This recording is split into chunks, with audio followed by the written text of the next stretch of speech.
Hola, soy Marcelo Somarriba, profesor de la Facultad de Artes Liberales de la Universidad Adolfo Ibáñez. En esta oportunidad vamos a hablar sobre la enciclopedia, el principal símbolo de la Ilustración. Para algunos autores no debiera hablarse de la Ilustración, sino que de las ilustraciones en plural, ya que no fue un solo movimiento intelectual y tampoco hubo una sola forma de ilustración, sino que hubo diversos tipos de ilustraciones. En muchos países de Europa, no solo en Francia, como comúnmente se cree, sino que también en Holanda, Escocia, Alemania, Italia, etc. Por otra parte, entre estas distintas versiones de la ilustración también hubo diferencias. La principal de ellas se puede resumir de la siguiente forma. En un extremo tenemos lo que se llamó la ilustración radical, que propone cambiar de raíz las instituciones y la forma de vida según un modelo racional. Frente a esta versión radical, existió una ilustración de carácter más moderada, que consideraba que debían hacerse cambios, pero que estos cambios fueran graduales, y que las instituciones y estructuras existentes podían mantenerse con algunas modificaciones. Ambas formas de ilustración, tanto la ilustración radical como la ilustración moderada, se opusieron a la situación existente, ya sea en instituciones políticas, sociales y religiosas, pero al mismo tiempo se opusieron entre sí. Las dos encontraron oposición en la Iglesia y el gobierno monárquico, quienes vieron desafiadas las principales bases de su poder. Claro que el rechazo que recibió la ilustración radical fue más fuerte que el que recibió la ilustración moderada.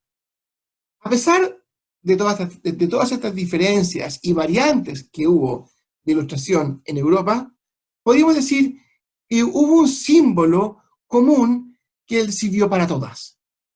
Este símbolo, que también fue el lugar donde se reunieron muchas de las ideas de la ilustración, fue la enciclopedia. La enciclopedia es un tipo de libro que se inventó en el siglo XVIII y que hoy, gracias a Internet, ha caído en desuso, o mejor dicho, se ha transformado en algo diferente. Es importante, porque uno de los principios que tiene la más grande enciclopedia popular de nuestros días, Wikipedia, es el mismo que inspiró a los sabios del pasado. Es decir, reunir todo el aprendizaje disponible en un momento dentro de un gran círculo, que ese es el sentido de la palabra enciclopedia. La principal diferencia, eso sí, que hay entre Wikipedia y las enciclopedias del pasado es que Wikipedia es construida por todos en teoría, o por sus propios lectores, mientras que las antiguas enciclopedias eran el trabajo de algunos expertos y no necesariamente de quienes la leían. La más famosa e importante de las enciclopedias del siglo XVIII, y que no fue la primera de ellas, la escribieron un grupo de filósofos europeos liderados y reunidos por Denis Diderot, uno de los autores y representantes más importantes de su tiempo. Diderot era de origen humilde, era hijo de un cuchillero, un fabricante de cuchillos, y de origen provinciano también. Se había educado a sí mismo, dirigió este proyecto y reunió a un importante grupo de escritores para que explicaran todo el conocimiento disponible desde un punto de vista ilustrado, es decir, desde un punto de vista estrictamente racional y crítico de las instituciones y de las formas existentes hasta el momento. Lo importante aquí es que se trató de una gran variedad de temas. Diderot decidió que los temas que iban a incorporarse en esta enciclopedia iban a ser completamente diversos. El principal aliado que tuvo Diderot en esto fue D'Alembert, uno de los matemáticos más importantes de su tiempo. Entre los dos se demoraron casi 25 años en terminar la publicación de todos los libros que conformaron esta enciclopedia. Como ustedes se imaginarán, se trató de toda una proeza.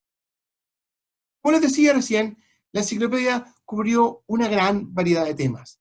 Y esto es algo que se anuncia en el mismo título de estos libros. Era Diccionario Razonado de Materias, Artes, Ciencias y Oficios.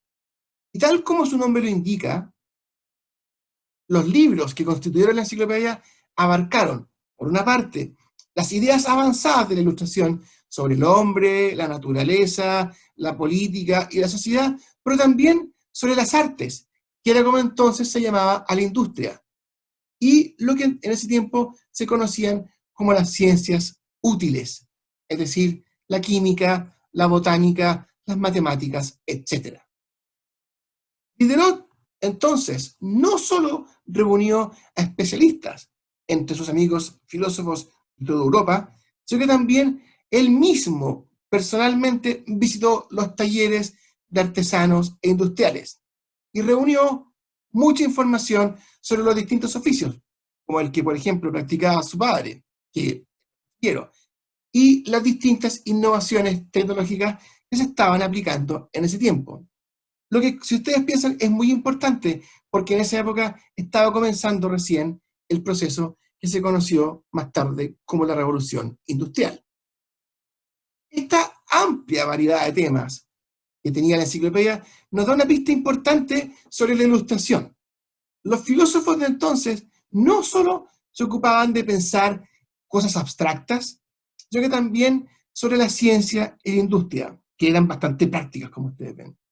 Esto debiera llevarnos a hacernos la siguiente pregunta. ¿En qué momento el conocimiento humano se separó en territorios distintos? El punto que hoy, por ejemplo, en la actualidad, un filósofo y un ingeniero vivan prácticamente en mundos paralelos. Para la Ilustración, todo el conocimiento humano, en cambio, estaba integrado, reunido en un libro, como por ejemplo la enciclopedia, que no distinguía entre lo que se podía considerar como un saber elevado y un conocimiento más bajo, entre conocimientos prácticos y conocimientos inútiles. Este proyecto, que reunía todo el saber al mismo tiempo, pretendía que éste llegara a todo el mundo. En teoría, porque la verdad es que estos libros eran bastante caros. Tenían ilustraciones muy caras, abundantes páginas con dibujos, grabados. Esto hacía que imprimir estos libros fuera una empresa muy costosa.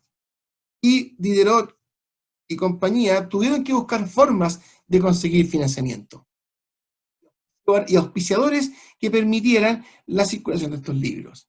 El interés de los lectores existía, considerando que cada vez más gente sabía leer y escribir. El problema fue que este proyecto también le interesó, y mucho, a los enemigos de la Ilustración, que estaban muy atentos a lo que estaba ocurriendo, y que hicieron todo cuanto estuvo a su alcance para impedir que esto resultara, y que estos conocimientos, tal como los escribieron sus autores, llegaran al público. Pero Diderot y compañía no eran espíritus débiles, y entre ellos y sus opositores se desató una verdadera batalla que duró décadas. Finalmente fueron los filósofos quienes ganaron a la censura y al control de la libertad de expresión que ejercieron la Iglesia y el gobierno, consiguiendo que sus más de 20 volúmenes llegaran a la imprenta con todas esas páginas ilustradas, etc. La enciclopedia llegó incluso a Chile, a fines del siglo XVIII, cuando la trajo desde Europa, camuflada como un libro religioso, un personaje curioso de la época colonial chilena, llamado José Antonio de Rojas. Un siglo más tarde, el famoso poeta Pablo Neruda, el premio Nobel, que era un gran coleccionista de libros antiguos, compró una edición original que todavía se guarda en la biblioteca de una de sus casas museo. Hoy, en la Biblioteca Nacional de Santiago de Chile, hay 2 ediciones de la enciclopedia. Ustedes pueden ir a consultar, si se animan. Muchas gracias, hasta luego.